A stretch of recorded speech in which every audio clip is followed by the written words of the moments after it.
बिस्मिल्लाहिर्रहमानिर्रहीम। अस्सलाम वालेकुम। डॉक्टर अली ज़मीर ज़ेर और उम्मीद करता हूँ आप सब खैरियत से होंगे। दोस्तों, आपकी मोहब्बत मुसलसल मिल रही है। चैनल को सब्सक्राइब करने का बहुत शुक्रिया। आज एक इंतहाई कॉमन डिजीज़ को डिस्कस करना है। आज मेरा टॉपिक है हेमरॉइड्स यानी पाइल्स, जिसको उर्फ़ आम में बवासीर भी कहा जाता है।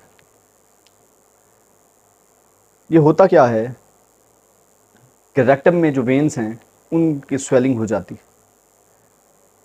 रेक्टम की वेन्स स्वेल कर जाती हैं और अगर वो वेन्स बाहर को निकल आएँ स्वेल होके तो इसको कहते हैं एक्सटर्नल हेमरॉइड।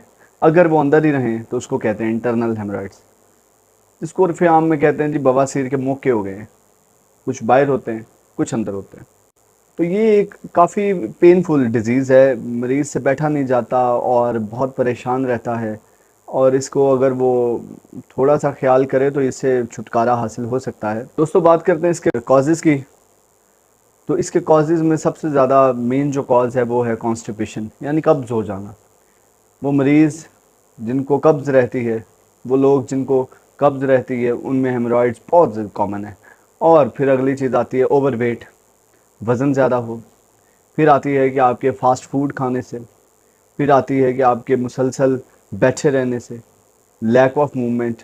मुसलसल जो मरीज़ बैठा रहता है बंदा, ख़ास तौर में ये बैंकर्स को बहुत ज़्यादा है कि वो सारा दिन कुर्सी पे बैठे रहते हैं, तो उनमें हेमरॉइड्स बहुत ज़्यादा कॉमन है। ये है कि प्रेगनेंसी में ये बहुत कॉमन है।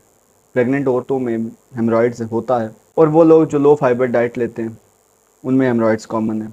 या फिर यह है कि जो मजदूरी करते हैं, जो वज़न ज़्यादा उठाते हैं, ग्रेविटी की वजह से वज़न नीचे की तरफ आता है, तो रेक्टम पे जब भी वज़न पड़ेगा बॉडी का तो वो वहाँ पर हेमरॉइड्स हो सकता है। फिर इसकी 3 टाइप्स आती हैं, एक्सटर्नल, इंटरनल और प्रोलैप्स्ड।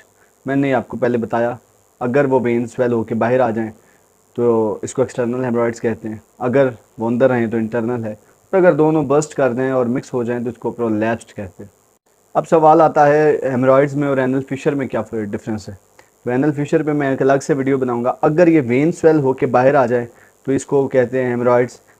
अगर एनस की लाइनिंग के ऊपर टीयर हो जाए, कट आ जाए, तो उसका फट जाना, वहाँ पर कोई ज़ख्म हो जाना, अगर मौके नहीं है तो इसको कहते हैं एनल फिशर। तो दोनों के सिम्टम तकरीबन सेम है। मैं उसके ऊपर एनल फिशर पे अलग से वीडियो बना दूंगा। अब बात करते हैं इसके सिम्टम्स की। तो दोस्तों, इसमें सिम्टम्स ये है कि ख़ारिश बहुत ज़्यादा होती है, दर्द बहुत ज़्यादा होती है। फिर एक हार्ड लंप साइज से, अगर एक्सटर्नल हेमरॉइड में देखें हार्ड लंप एक ऐसे प्रोजेक्शन से होती है कि बहुत ही पेनफुल होता है। उसके अलावा ये है कि शदीद दर्द होता है, और फिर इसमें रेक्टल ब्लीडिंग होती है।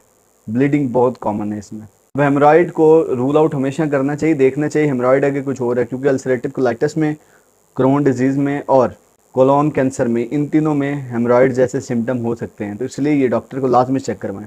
अब बात करते हैं इसको पता कैसे चले कि हेमरॉइड्स है। हेमरॉइड्स की तशखीस के लिए क्या क्या चीज़ें ज़रूरी हैं। डिजिटल रेक्टल एग्ज़ाम है। डिजिटल रेक्टल एग्जामिनेशन में डॉक्टर मरीज़ को चेक करता है।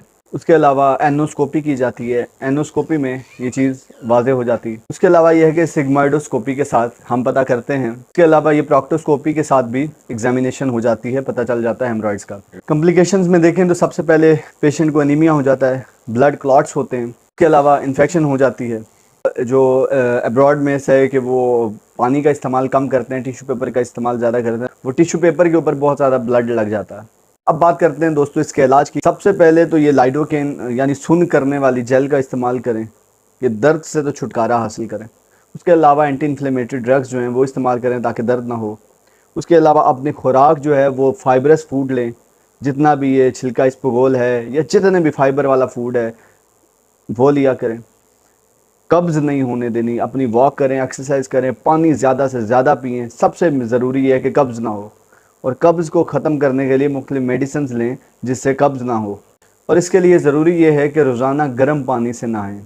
अब बात करते हैं इसके मुख्तलिफ़ प्रोसीजर्स हैं, मुख्तलिफ़ प्रोसीजर जिसमें हम हेमरॉइड से छुटकारा हासिल कर सकते हैं। तो मेडिसन्स में मुख्तलिफ़ मेडिसन्स हैं जिसको पेशेंट को पेन के लिए हम मेडिसन देते हैं, लैक्सेटिव्स देते हैं जिसमें पखाना मरीज़ को खुल के आए, उसको कब्ज़ ना हो। और फिर तीसरी में मेडिसिन इसमें वो वेस्कुलाइटिस के लिए देते हैं, जो वेसल्स की इन्फ्लेमेशन हुई है, जो स्वेल हुई हैं वेसल्स, उनके लिए।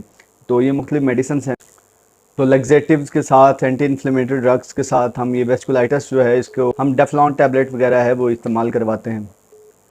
उसके अलावा इसमें प्रोसीजर की बात करें तो प्रोसीजर में इसमें रबर बैंड लाइगेशन होती है कि वजह से रबर बैंड लगा के इसकी सर्कुलेशन को बंद किया जाता है। उसके अलावा इलेक्ट्रोकोगुलेशन होती है जिसमें एक करंट के साथ हम जो है वो वेसल्स की सर्कुलेशन को बंद कर देते हैं।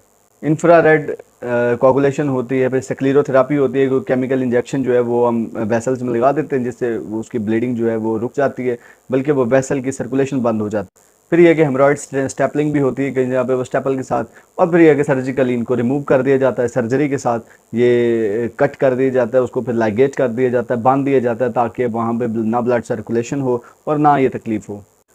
तो इसमें हेमरॉइड्स के पेशेंट को अक्सर जो है वो दर्द होता है, बुखार होता है मुख्तलिफ इन्फेक्शंस की वजह से, तो ये मामलात ऐसे चलते रहते हैं। तो इसलिए शर्म महसूस ना करें, ये एक बहुत ही सीरियस बीमारी है, इसको सीरियसली लें। अगर किसी को बवासीर है, हेमरॉइड्स हैं, तो वो कोशिश करे, या जिसको पखाने के साथ ब्लीडिंग हो रही है तो वो कोशिश करे कि अपने करीबी डॉक्टर के पास जाए और उनको बताए कि ये मेरा मसला चल रहा है। तो ये लाइलाज नहीं है, बहुत जल्दी इसका ट्रीटमेंट होता है, बहुत आसानी से ट्रीटमेंट होता है। बल्कि मैं बहुत से ऐसे पेशेंट हैं जिनका सर्जरी रिकमेंडेड थी, लेकिन मैंने उनकी मेडिकेशन के साथ उनको ट्रीट किया। और कई पेशेंट मेरे पास ऐसे हैं जो बड़े अच्छे दोस्त भी हैं जिनका, तो मैंने कई पेशेंट्स को ये ट्रीट किया है जिनकी सर्जरी डॉक्टर्स ने रिकमेंड कर दी थी, सर्जन्स ने।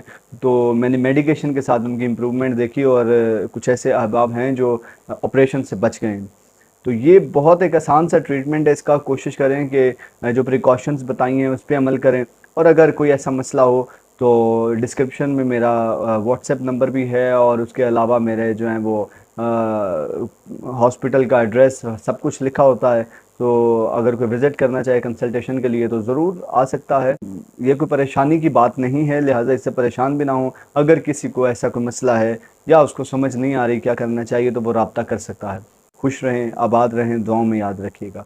खुदा हाफिज़।